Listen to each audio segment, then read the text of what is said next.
Welcome back. तो friends, अभी की न्यूज़ है, यूरोप में दुनिया के सबसे बड़े लैब सामने खड़े हैं भगवान शिव। ठीक है, CERN पता नहीं को कैंपस कुछ लिखा हुआ है, अब क्या है, CERN है, लॉर्ड शिवास स्टैचू। देखिए, तो वीडियो शुरू करते हैं। मैं तो बड़ी एक्साइटेड हूँ देखने के लिए। वीडियो शुरू करते हैं। वीडियो शुरू करने से पहले अगर आप चैनल पर नए हो और आपने अभी तक सब्सक्राइब नहीं किया है तो जल्दी से पहले सब्सक्राइब के बटन और बेल आइकन को क्लिक कर लो ताकि आपको हमारे सारे न्यू वीडियोस का नोटिफिकेशन मिल जाए जैसे हम अपलोड करें। अगर आपको वीडियो पसंद आता है प्लीज लाइक एंड शेयर। चलिए शुरू करते हैं। भगवान शिव को सृष्टि का रचयिता माना जाता है। जीवन के अस्तित्व से लेकर अंत तक सब में शिव समाये हैं। लेकिन क्या आपको पता है कि स्विट्जरलैंड में जहां दुनिया की सबसे बड़ी फिजिक्स लैब CERN है, वहां नटराज की मूर्ति लगी हुई है। नटराज भगवान शिव का ही एक रूप है। दुनिया की इस सबसे बड़ी लैब में भगवान शिव की मूर्ति लगाने के पीछे वैज्ञानिक कई तरह के तर्क देते हैं।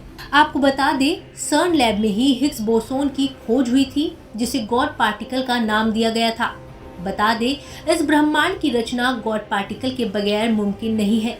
खास बात यह है कि गॉड पार्टिकल यानी हिग्स बोसोन दो वैज्ञानिकों के नाम पर पड़ा है, जिनमें से पहले हैं इंग्लैंड के साइंटिस्ट पीटर हिग्स और दूसरे हैं भारतीय वैज्ञानिक सत्येंद्र नाथ बोस, जो कि आइंस्टीन के समकालीन थे। कुछ समय पहले कानपुर के एक कॉलेज में हुए दीक्षांत समारोह में बीजेपी नेता सुधांशु त्रिवेदी ने भी CERN के कैंपस में लगी नटराज की इस मूर्ति का जिक्र किया था। उन्होंने इसे लेकर क्या कहा था, पहले आपको वो सुनाते हैं। कि 21वीं सदी में अभी तक जो 21 साल गुजरे हैं, सबसे बड़ी साइंटिफिक खोज कौन सी हुई है? वो है गॉड पार्टिकल, जो जुलाई 2012 में यूरोप की सन लेबोरेटरी में खोजा गया, जिसका कि वास्तविक नाम है हिग्स बोसॉन। और उस हिग्स बोसॉन के दो साइंटिस्टों के नाम पे है, इंग्लैंड के पीटर हिग्स और भारत के सत्येंद्र नाथ बोस। वहां से बोसॉन वर्ड लिया गया है। यानी अब 21वीं सदी की सबसे बड़ी साइंटिफिक खोज के ऊपर भारत के हस्ताक्षर दिखाई पड़ रहे हैं। और ज्यादा महत्वपूर्ण जानते क्या है? सन लेबोरेटरी के बारे में जिसने भी पढ़ा हो, आप उसकी लॉबी में जाइए तो वहां जानते क्या बने हैं? तांडव करते हुए भगवान शंकर की नटराज की मूर्ति बनी है।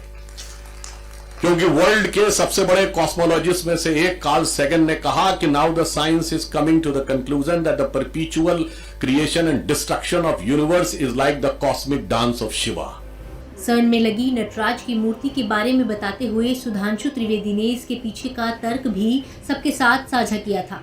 चलिए अब इस मूर्ति के बारे में हम आपको विस्तार से बताते हैं कि आखिर इसे क्यों और कब लगाया गया और वैज्ञानिक इसे किस तरह से देखते हैं। सबसे पहले आपको CERN लैब के बारे में जानना होगा। CERN यानी European council for nuclear research Switzerland के जिनेवा में मौजूद एक लैब है। इस लैब में वैज्ञानिक पदार्थों पर स्टडी करते हैं। 1960 में भारत सरकार का CERN के साथ एसोसिएशन शुरू हुआ था। आज भी भारत इस इंस्टीट्यूट का एसोसिएट मेंबर स्टेट है। इसी एसोसिएशन को मार्क करने के लिए भारत सरकार ने लॉर्ड नटराज की स्टैच्यू CERN को तोहफे में दी थी। करीब 2 मीटर ऊंची इस मूर्ति का अनावरण जून 2004 में किया गया। इस मूर्ति के नीचे एक पट्टी लगी है और इस पर मशहूर फिजिसिस्ट फ्रिट्जॉफ कैप्रा की कुछ लाइनें लिखी हैं, जो इस मूर्ति के महत्व को बताती हैं। कैप्रा ने लिखा है कि हजारों साल पहले भारतीय कलाकारों ने नाचते हुए शिव के चित्र बनाए। ब्रोंज के बने डांसिंग शिवा की सीरीज में मूर्तियां हैं। हमारे समय में हम फिजिक्स की एडवांस टेक्नोलॉजी की मदद से कॉस्मिक डांस को चित्रित करते हैं। कॉस्मिक डांस का रूपक पौराणिक कथाओं से मेल खाता है। ये धार्मिक कलाकारी और मॉडर्न फिजिक्स का मिश्रण है। वही कहते हैं कि दुनिया की सबसे बड़ी इस फिजिक्स लैब में भगवान शिव की मूर्ति वैज्ञानिकों को प्रेरित करती है।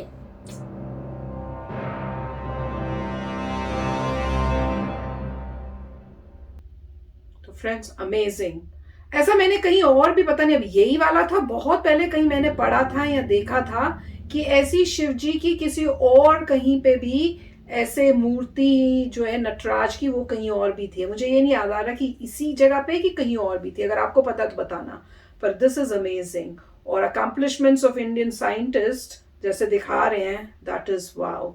अब बस उस दिन की मैं वो देख रही हूँ कि वो बाहर कंट्रीज में जाके ये रिसर्च करने की जगह इंडिया में ही हमारे इंडियन साइंटिस्ट रिसर्च करके ऐसी अकम्पलिशमेंट्स करें, वो तो मजा आ जाएगा। पर देख लो कि अब जो है साइंस भी जो है कनेक्ट हो रहा है, और लॉर्ड शिवा और जैसे हम बोलते हैं ना क्रिएटर एंड डिस्ट्रॉयर और उस टाइप की जो है उनके साथ जो है कनेक्शन जो है मेरे को लग रहा है कि अब वो दिख रहा है उनको।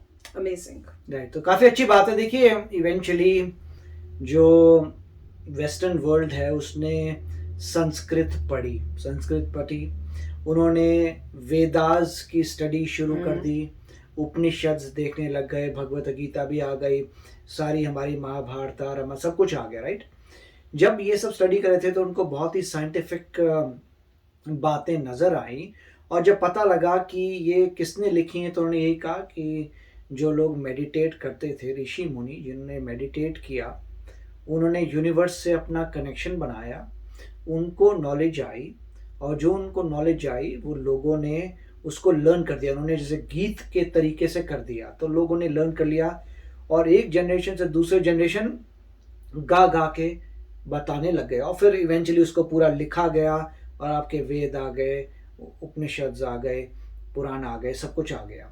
आप जब इसकी स्टडी कर रहे हैं, भगवत गीता भी आप देखते हैं, इनमें काफ़ी सारे कॉन्सेप्ट आते हैं जो अब साइंस में धीरे धीरे पता चल रहे हैं कि हाँ ये कॉन्सेप्ट सही है।